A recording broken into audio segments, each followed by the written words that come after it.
Vamos lá, pessoal, vamos começar nossa aula de hoje. Início do terceiro bimestre.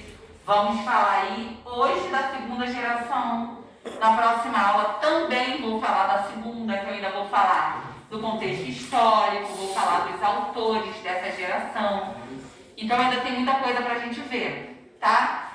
Para esse terceiro bimestre, somente segunda e terceira gerações do modernismo, ok? Terceiro bimestre é V1, porque depois para o AV2 vamos para a próxima matéria. Vamos lá, segunda geração do modernismo. Na primeira, o que a gente viu? Foi uma geração chamada de geração heróica, quem se recorda? A gente tem aí qual ano? Quem lembra? Começou em 1922, com a Semana de Arte Moderna, e vai até 1930. 1930 a gente tem aí a segunda geração, que vai até 1945. Essa segunda geração é chamada de geração de 30, por começar aqui em 1930. Também é conhecida como fase de consolidação. As pessoas quase não utilizam aí esse termo, mas também é conhecida como fase de consolidação. Por quê? Vamos lá. Primeira geração foi uma geração de muitos conflitos, quem se recorda? Porque a gente tem aí, tudo que é novo choca. Então as pessoas, os artistas, os autores, os poetas estavam lutando por uma nova identidade para o Brasil, uma nova identidade cultural. Então, logo, a gente tem o quê? Para conquistar algo novo, a gente tem muitas brigas, muitos conflitos, pessoas que não aceitam, inclusive aí são pessoas do ramo, cultural. Então, a gente tem uma geração de muitos conflitos, porque eles buscavam algo novo. Eles quebraram aí com o tradicional. Então, tudo era muito difícil, A mudança é muito difícil. Então, aqui não. Aqui a gente já tem uma geração mais equilibrada. Por que mais equilibrada? Porque a gente já lutou lá na primeira geração e aqui já está consolidada. O que significa isso?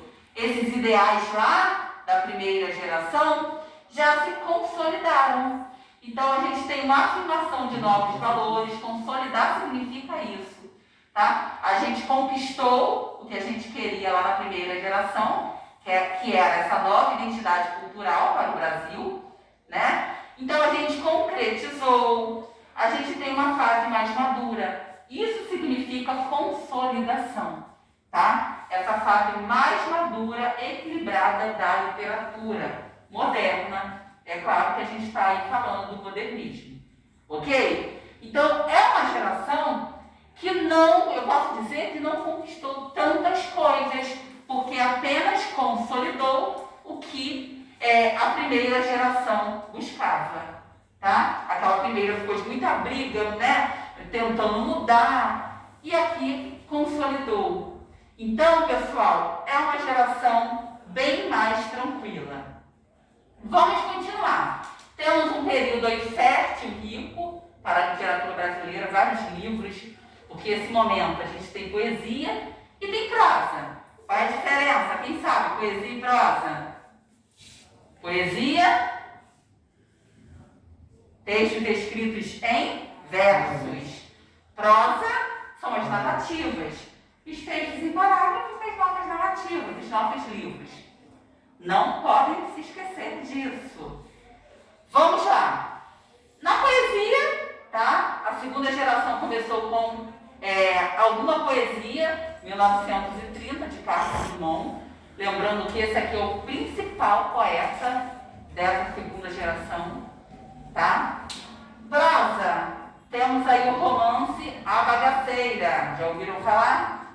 Também aí, com relação à prosa de José Américo, dos poetas, da segunda geração modernista.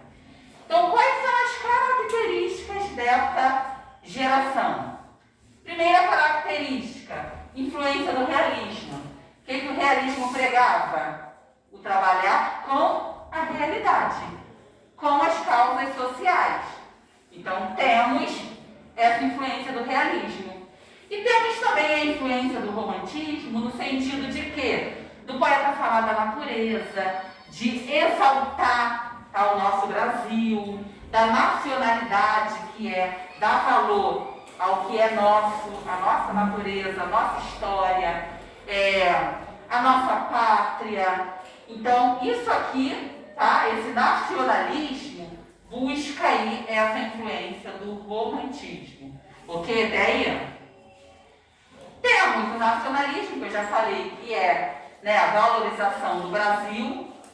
Universalismo, regionalismo, isso aqui está muito presente, tá, gente? Dentro dessa segunda geração, principalmente na prosa, os romances valorizam muito essa questão regional. O que é isso, professora? As diferentes regiões, tá? As falas das diferentes regiões, a cultura. Então, o autor ele faz um passeio, tá? Entre o campo, faz um passeio também aí na parte urbana. Então, ele vai passear por diferentes regiões do nosso Brasil. Tanto da parte aí mais campestre, como também da parte mais urbana. Ok? Temos aí a realidade social, conforme eu já falei aqui do realismo, cultural e econômica. Estamos em meio à Segunda Guerra Mundial. Esse é praticamente o contexto histórico da segunda geração do modernismo, que a gente vai ver com calma na próxima aula. Tá? A Segunda Guerra Mundial, vamos ver o que desencadeou, tá? Essa Segunda Guerra Mundial. 4.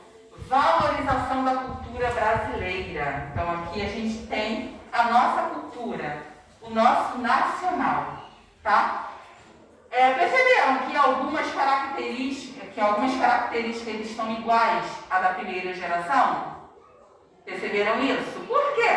Porque eu não falei que aqui é uma geração que consolidou os ideais da primeira? Primeira é muita briga, muita confusão, né? Porque foi tudo muito chocante, que era algo novo. Então, aqui apenas consolidou. Por isso que a gente tem características iguais, tá? Linguagem coloquial também fez parte da primeira geração. Aqui a gente tem muita linguagem coloquial. O que é isso? É a linguagem do dia a dia, que foge das regras da gramática. É a linguagem do povo, a maneira de falar de diversas regiões. Tá?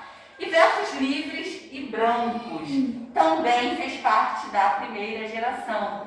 Só que aqui a gente tem uma geração mais equilibrada. Então, alguns poetas retomam, tá, a escrita através de sonetos. O que é um soneto? 14 versos, divididos em 2 quartetos e 2 tercetos. Então, aqui eles são livres? Sim. Eles buscaram isso lá com a Semana de Arte Moderna, liberdade de expressão, liberdade na escrita. Só que aqui é uma liberdade equilibrada. Os poetas também buscam a escrita através de sonetos. Versos livres e brancos significam o quê? Que a gente não tem uma metrificação e não tem rima, ok? Então, isso é verso livre e branco, sem metrificação e sem rima. Porém, por ser uma geração mais equilibrada, também temos sonetos nessa geração, tá? Então, tudo aqui é mais equilibrado, o humor é mais equilibrado, a crítica é mais equilibrada, mais madura. Ok, pessoal? Então, por hoje é isso. Introdução da segunda geração. Na próxima aula eu vou continuar com a mesma. Ok? Então, encerramos.